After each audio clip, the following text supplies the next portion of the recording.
¿Se nota la pantalla? Sí, doctor. Sí, doctor. Perfecto. Bien. Entonces hablaremos ahora un poquito de lo que son las reacciones transfusionales. Y justamente es algo que nosotros tenemos que tenerlo muy en cuenta cuando determinemos o nosotros ya como médicos tratantes o médicos de cabecera decidamos utilizar cualquier componente de la sangre. Ya les había comentado que la responsabilidad parte desde aquella persona o aquel colega o aquel médico que prescriba este tipo de tratamiento, por si acaso. Cuidado que piensen que la responsabilidad va a ser del servicio transfusional o del banco de sangre o de la licenciada encargada en realizar el acto. No, la responsabilidad lamentablemente va a recaer justamente como les comento en nosotros los que lleguemos a pedir justamente este tipo de tratamiento. ¿Ya? ¿Cuáles son los objetivos en realidad de ver este tipo de temas? Uno, definir el concepto de lo que es una reacción adversa a la transfusión, identificar los tipos de reacciones adversas que se podrían presentar durante o después del acto transfusional, por si acaso no solamente estén pensando que esto se va a presentar cuando yo nada. Se puede presentar después inclusive de que yo haya concluido con el acto transfusional. Yo tengo la obligación de describir y detallar el o los procedimientos que tengo que seguir y la observación de algún tipo de reacción de adversa transfusional. O sea, eso significa que yo tengo que estar a la cabeza de mi paciente por lo menos 15 minutos, eso hemos dicho. Vamos a ir detallando qué datos se van presentando o lo vamos a ir detallando qué otras cosas se vienen presentando. ¿De acuerdo? Y finalmente nosotros tenemos la obligación de conocer los tipos de reacciones adversas que se están presentando en un acto de medicina transfusional. Ahora entonces empecemos. ¿Qué es realmente una reacción adversa a la transfusión? Es la primera pregunta o el primer objetivo que tenemos. Entonces mi respuesta vendría a ser que es una respuesta indeseable o imprevista. Así se la determina, ¿no? Respuesta indeseable o imprevista que está relacionado a la transfusión de la sangre o cualquier componente o derivado de esta. ¿Ya? Se puede presentar durante o después del acto transfusional y lo más importante, esta reacción va a afectar a la seguridad del paciente o también denominado receptor. Y tiene sentido.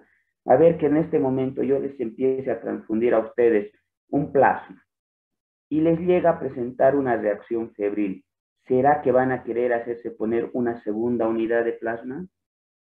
No creo, porque lamentablemente la reacción o la experiencia que van a llegar a sentir ustedes durante ese acto va a ser pues indeseable, como dice, o imprevista, y que lamentablemente les va a poner a ustedes en zozobra y van a decir, mejor no me hagas nada. ¿Por qué? Porque creo que no sabe el trabajo que está realizando. ¿Me dejo entender? Hasta va a empezar a desconfiar de la persona que le está realizando el mismo acto transfusional. Entonces, ojo con esos detalles, porque aquí lo más importante de todo esto es no hacerle sentir en desconfianza a nuestro paciente. Lo que les venía diciendo, los responsables por los accidentes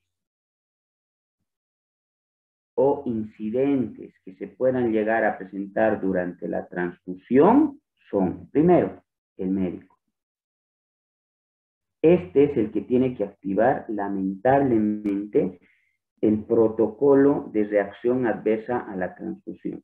A partir de este, tiene la obligación al activar este proceso de ir determinando dónde se presentó o dónde se suscitó este efecto indeseable, lamentablemente.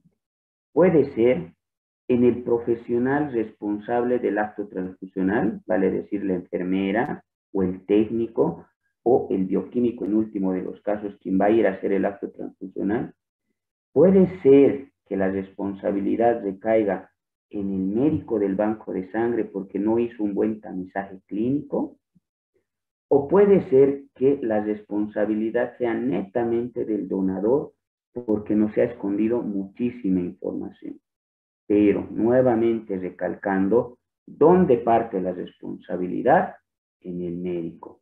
Entonces, el médico es el que se adjudica completamente la responsabilidad y a partir de este es el que tenemos que ir investigando y descubriendo dónde se presentó un problema determinado y así se queda suelto al médico.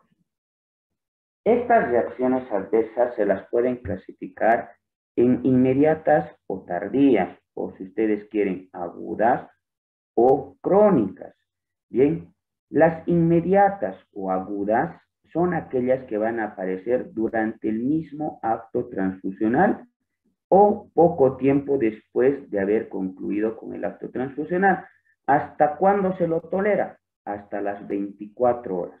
O sea, si ustedes han realizado un acto transfusional a las 10 de la mañana y han terminado a las 12 del mediodía, entonces se pueden llegar a presentar reacciones inmediatas hasta las 12 del mediodía del día siguiente. Eso es lo que yo tengo que esperar como inmediato o como agudo.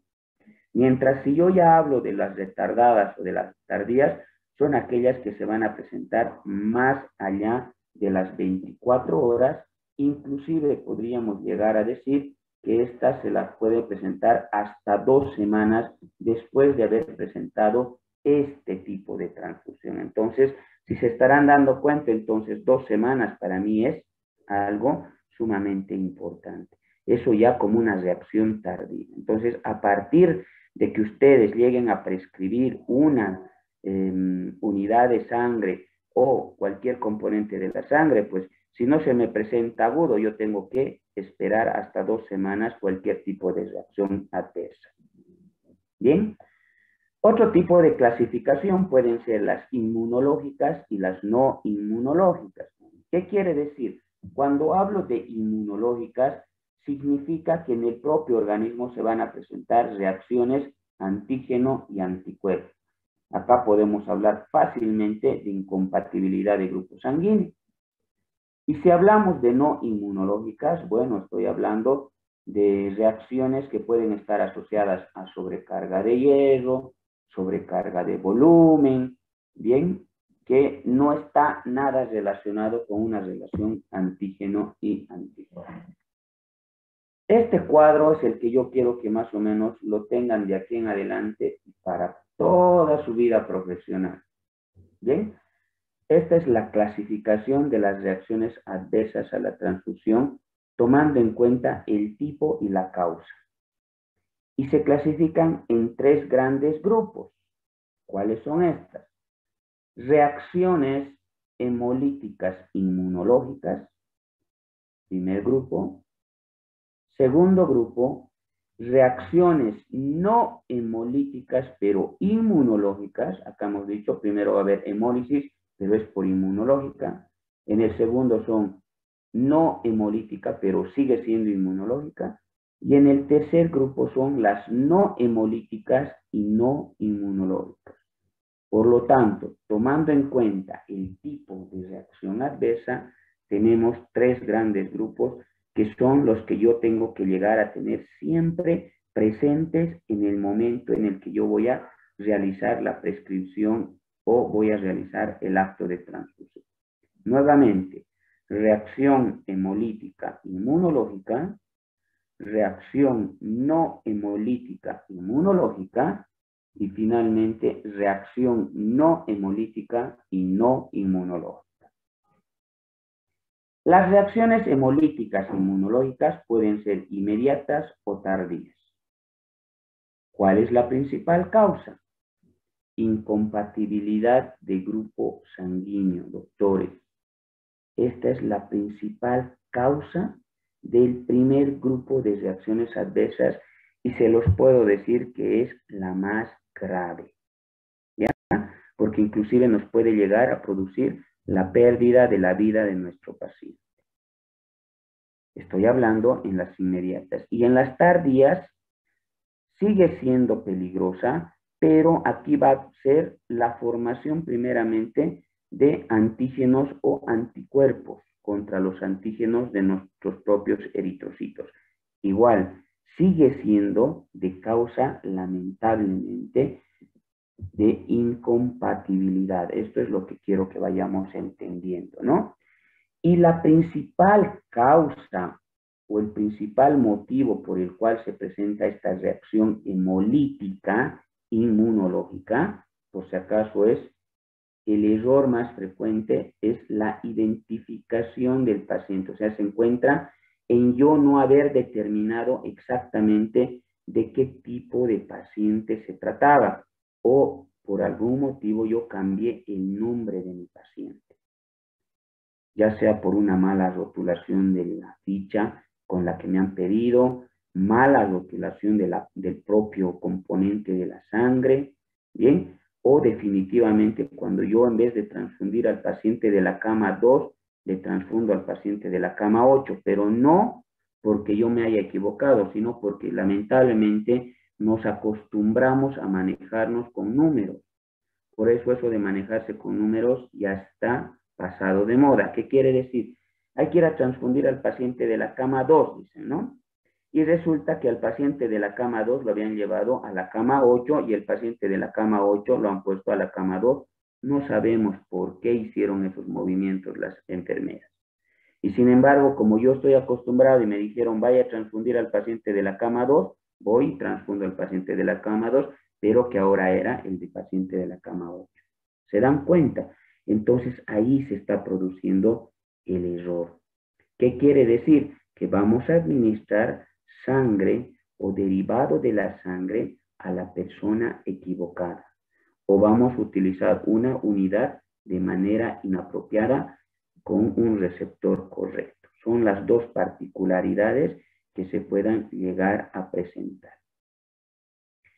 Por si acaso, ¿cuál es la principal causa? La principal causa para que ocurra esto es el error humano, por si acaso. ¿Ya? No quieran ustedes confundir con otro. Generalmente la principal causa para que existan estos tipos de reacciones está relacionado al error humano, lamentablemente. Ahora me decían, ¿con cuánto ya se puede presentar una reacción adversa? Basta entre 5 a 10 ml, ya sea de sangre o ya sea de componente de la sangre que lo haya pasado a este paciente, es suficiente para que se presente ya una reacción adversa. Y generalmente, cuando ya aparecen esos signos y síntomas, a los 5 o máximo hasta los 10 minutos de haber iniciado la transfusión. Por eso es que una de las recomendaciones para que nosotros evitemos este tipo de reacciones es quedarnos a la cabecera del paciente por lo menos durante 15 minutos y determinar qué cosas se está llegando a presentar. ¿De acuerdo? Eso es en el primer caso. Segundo, las reacciones no hemolíticas, pero siguen siendo inmunológicas. Acá tenemos, por ejemplo, las reacciones febriles, las reacciones anafilácticas, la púrpura trombocitopénica posttransfusional, la enfermedad injerto versus huésped y la inmunomodulación inducida por la transfusión. Ahora, acá que quiero llegar, la mayoría de estas reacciones son porque el organismo está produciendo anticuerpos contra algo del componente que estamos poniendo. Ejemplo, anticuerpos antileucocitarios o anti-HLA. Este es un dolor de cabeza para nosotros porque por este aspecto, inclusive muchas mujercitas nos han tildado de discriminadores porque se les pedía, por favor, que generalmente las personas que pueden llegar a venir a donar plasma hiperinmune sean del sexo masculino y no así del sexo femenino. Peor aún, se han presentado estas señoras algún problema de aborto o ya sean mamás, entonces no, porque lamentablemente ellos tienen bastante cantidad de anti-HLA en su organismo. Y es algo que lamentablemente no nos han sabido entender. ¿Qué les va a producir a su paciente si ustedes le dan este tipo de componentes con anticuerpos antileucocitario humano? mayores reacciones de tipo febril o anafiláctico. Entonces, no puedo exponerle a mi paciente. Y algo que grandemente produce justamente estos anticuerpos anti-HLA es la famosa injuria pulmonar aguda inducida por la transfusión, que nosotros lo conocemos como TRALI. Entonces, es algo que yo tengo que llegarle a cuidar de mi paciente. Y el TRALI, como su nombre dice, es injuria pulmonar y que le va a desencadenar a su paciente, ¿qué? Insuficiencia respiratoria. En vez de mejorarle al paciente, voy a necesitar meterle a una máquina de respiración porque yo lo he provocado este tipo de cáncer. Entonces, la mayor parte de este segundo grupo, que se llama reacciones no hemolíticas inmunológicas, son porque en nuestro organismo, perdón, el organismo que está recibiendo el producto va a desarrollar anticuerpos. Puede ser anticuerpos anti-HLA, anticuerpos anti-inmunoglobulinas, anticuerpos antiplaquetas, por si acaso, o sea, de nuestros propios organismos, y por eso es que tengo que llegarlo a cuidar. Si el tercer grupo, que nada tiene que ver con hemólisis y nada tiene que ver ya con antígenos, anticuerpos, por eso se llama no hemolítica y no inmunológica. Ahí están las enfermedades metabólicas,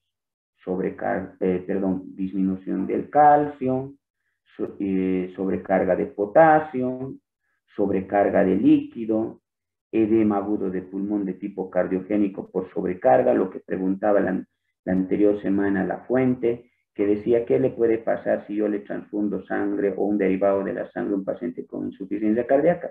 Lo que le estamos diciendo, le podemos llegar a producir un edema agudo de pulmón de tipo cardiogénico por sobrecarga, posteriormente insuficiencia cardíaca congestiva, y no me conviene. Mi paciente entraría igualmente en insuficiencia respiratoria.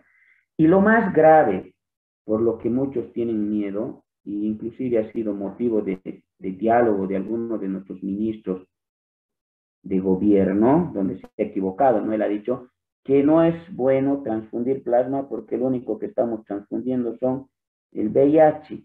Entonces, se nota que no tiene conocimiento de los avances que tiene en el banco de sangre y de los cuidados que nosotros tenemos que llegar a tener, ¿no? Y por ende, también está descrito que dentro de las reacciones adversas se pueden llegar a presentar cuadros de VIH, de hepatitis B, de hepatitis C, de Chagas, de sífilis o otras enfermedades infectocontagiosas donde lamentablemente el donador no nos dijo la verdad, donde el donador lamentablemente nos escondió la información, donde el donador lamentablemente sabiendo que padeció una enfermedad o estuvo en contacto recientemente hace 1 o 2 semanas con un paciente positivo para hepatitis B y no le dio la gana de decirnos la verdad. Entonces ahí escapa la voluntad del banco de sangre y por ende se puede llegar a presentar problemas de esta naturaleza.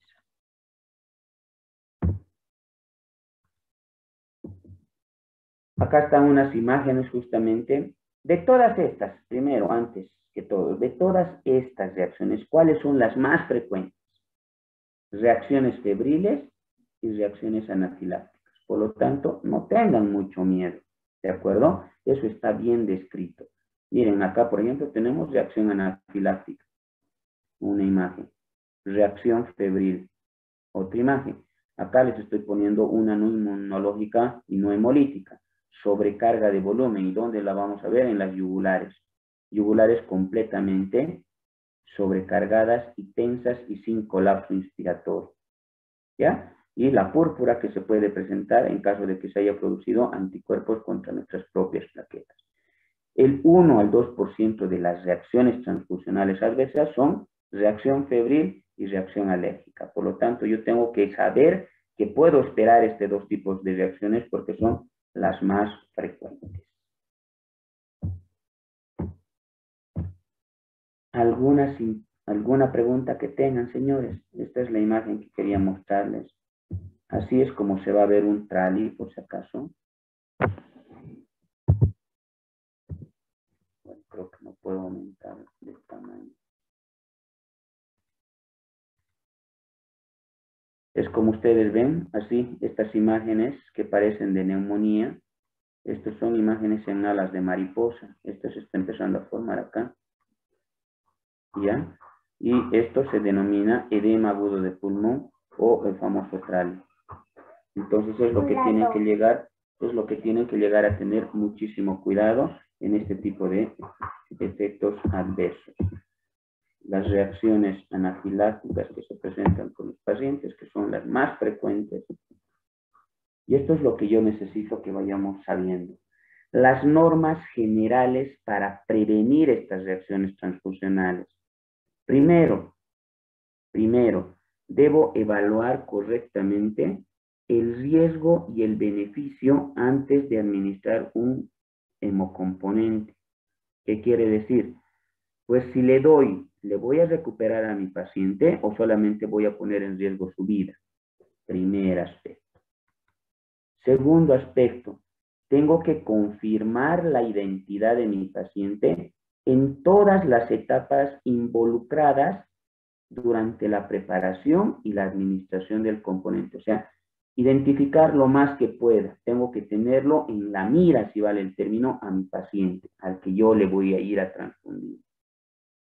Tercero, debo asegurar que la sangre que se administra se lo realice por una aguja de gran calibre o de calibre adecuado, porque nos hemos acostumbrado a utilizar esas bránulas de bebés, las bránulas por encima del número 20, que no sirven para hacerle el acto transfusional por si acaso, solamente se van a meter en problemas. Cuarto aspecto, asegurar que cada unidad de componente de la sangre cumpla el tiempo en el cual se establece que se realice el acto transfusional. Hemos dicho que si se trata de sangre o si se trata de glóbulos rojos, máximo hasta 5 horas, porque pasado este tiempo se convierte en caldo de cultivo. O no rápido, ¿no? Entonces no en menos de 2 horas. Entonces yo tengo un intervalo entre las 2 y las 4 horas para que yo vaya transfundiendo de manera correcta la sangre y no se produzca ningún tipo de reacción adversa.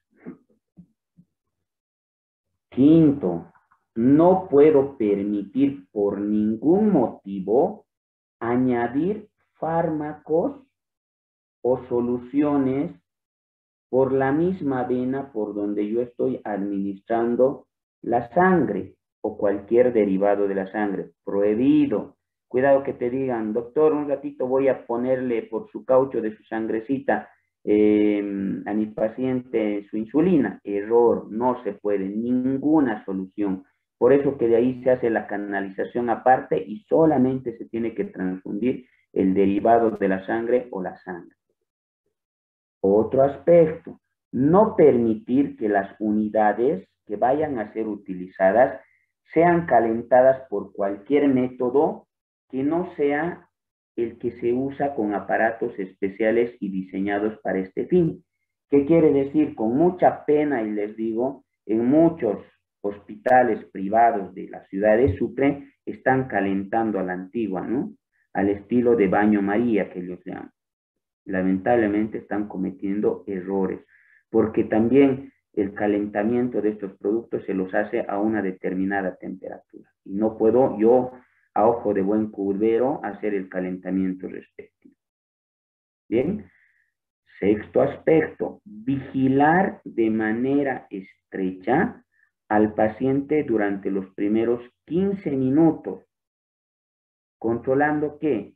Temperatura, pulso, presión arterial principalmente y frecuencia cardíaca y si quieren saturación de oxígeno, para tratar de evitar cualquier inconveniente, porque siempre les recalco, por ahí antes que le pasemos nosotros sangre, su paciente tenía 38 de temperatura y ustedes ni siquiera han canalizado y como no se dieron cuenta, le canalizan, entra 5 ml y le da fiebre y le echan la culpa a la sangre. O por ahí, antes de iniciar el acto transfusional, su paciente estaba con 120 de frecuencia cardíaca. Le empiezan la transfusión y nadie se dio cuenta, entonces le echan la culpa a la sangre.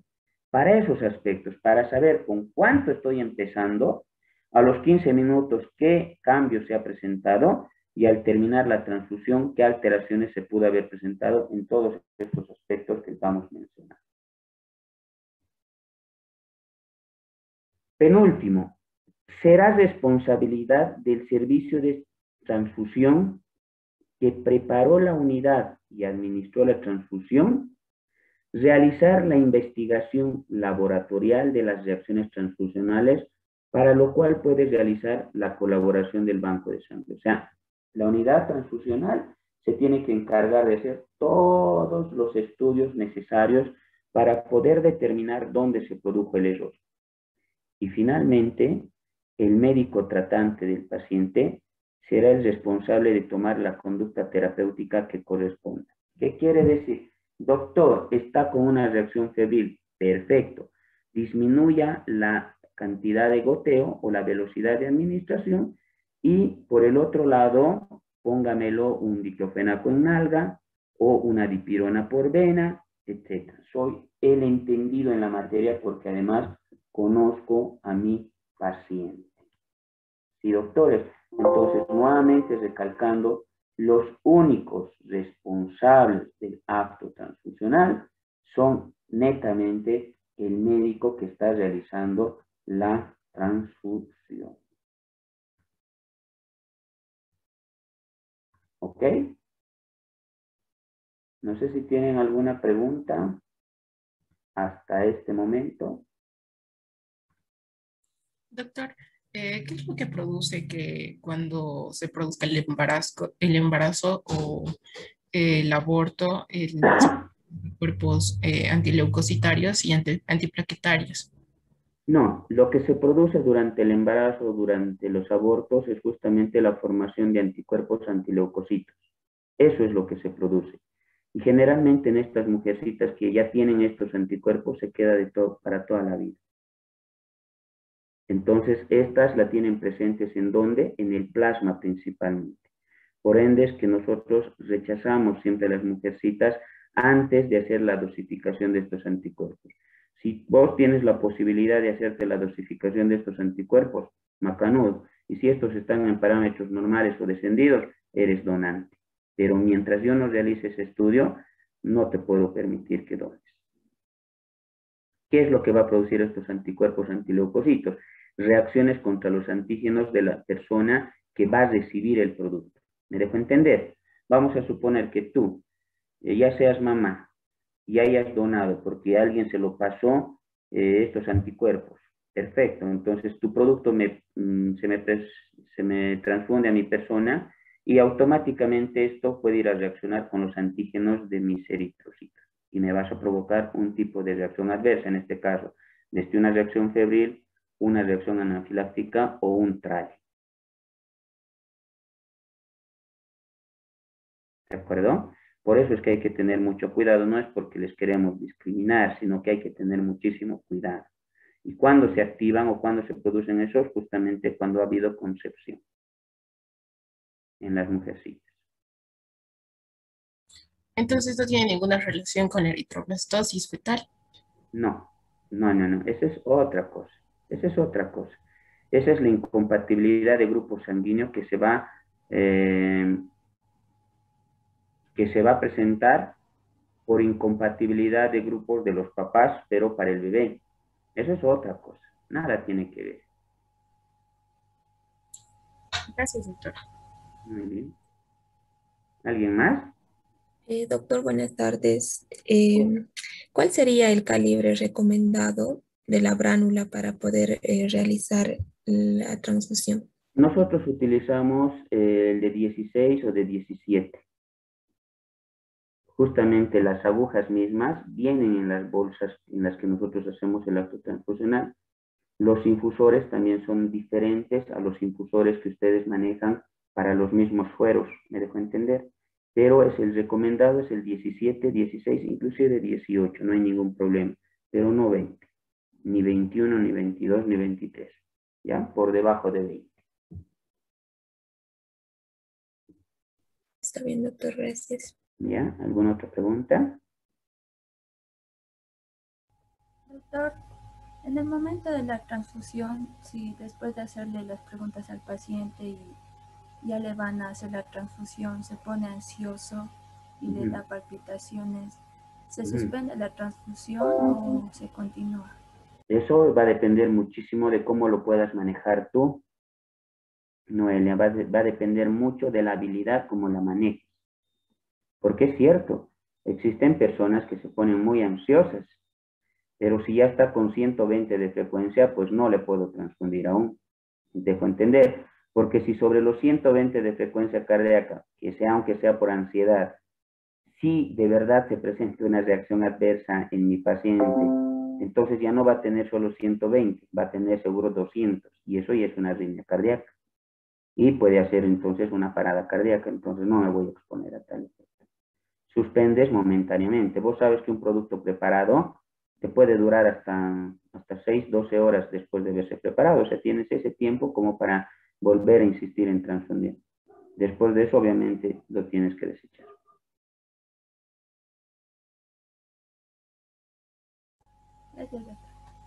Y ahí, obviamente, ya buscarás los medios para tranquilizar a tu paciente, ¿no? Eso es la premisa.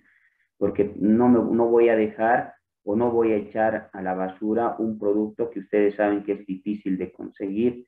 No es fácil llegar más o menos al corazoncito de mucha gente para que vaya y extienda la mano o extienda el brazo, por si acaso.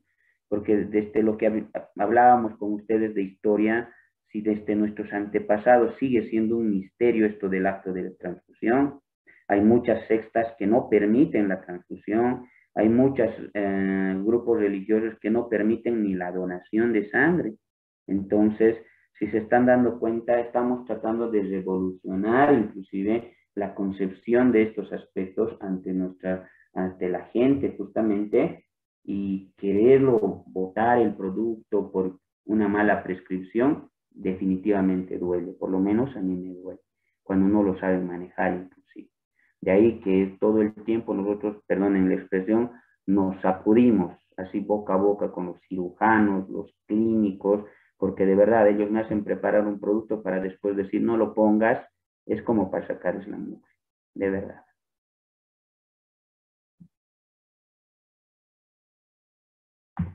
¿Alguna otra pregunta más? Bien. Si se corta, como dijimos, vamos a volvernos a conectar, por favor. Esta parte es cortita. Solamente quiero que se vayan dando cuenta qué es lo que ustedes van a hacer cuando estén frente a una reacción adversa, ¿ya? Ya sabemos el concepto de reacción adversa a la transfusión. También sabemos que son inmediatas o que son tardías. Las tardías son las que se van a presentar 24 horas después, hasta 2 semanas inclusive. Acá es lo que me tengo que ir dando cuenta.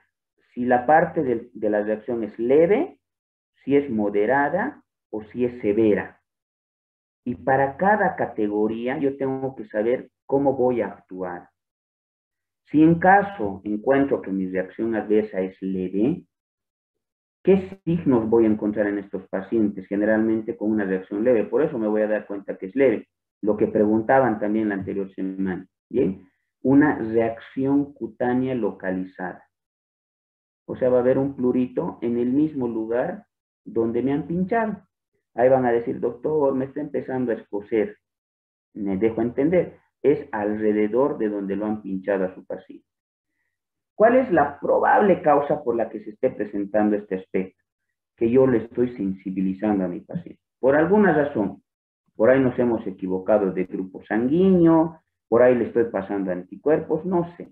Pero muchas de las veces a la primera transfusión no pasa nada, por si acaso. Solamente así estas pequeñas reacciones adversas, leves, como su nombre dice. Pero ¿qué es el gran problema? Que este paciente ya se quedaría sensibilizado para una segunda dosis. Recibe la segunda dosis, ahí agárrense de los pelos si vale el término, porque seguro que la reacción adversa ya no va a ser leve, va a ser severa. ¿Ya? Entonces, en una primera etapa, sensibilizamos al paciente. Ya en una segunda oportunidad, se puede presentar la verdadera reacción adversa y con gran compromiso de la vida, inclusive de mi paciente. ¿Qué van a hacer en estos casos? Reducir la velocidad de la transfusión. Si yo le estaba pasando glóbulos rojos y lo había programado para 2 horas, pues entonces ahora haré nomás lo que dice la literatura. Me dice que puedo tardarme hasta 4 horas, entonces lo programaré para 4 horas. ¿Me dejo entender? Entonces han reducido la velocidad de la transfusión. ¿Qué más podemos hacer? Le administran un antihistamínico a su paciente para cohibir justamente ese picazón o ese prurito que se estaba presentando. Listo, con eso tiene que mejorar. Estoy hablando del cuadro leve. Si no mejora con eso, ya no piensen que es leve, porque es sencillito darse cuenta, ¿verdad? Dolorcito en el lugar de la pinchón y escozor. Ah, se está sensibilizando mi paciente. ¿Y qué me han dicho? Disminuir la velocidad y le doy un antialérgico. Perfecto, con eso terminamos esa parte. Y posteriormente a eso, si no, debo pasar lamentablemente a una segunda categoría que se llama moderado. O sea, ya no pienso que el cuadro es leve por si acaso. Aquí ya es moderado. Ya he pasado a un grado más, lamentablemente, de complejidad del problema. Ahí el paciente ya no va a tener solamente el esposo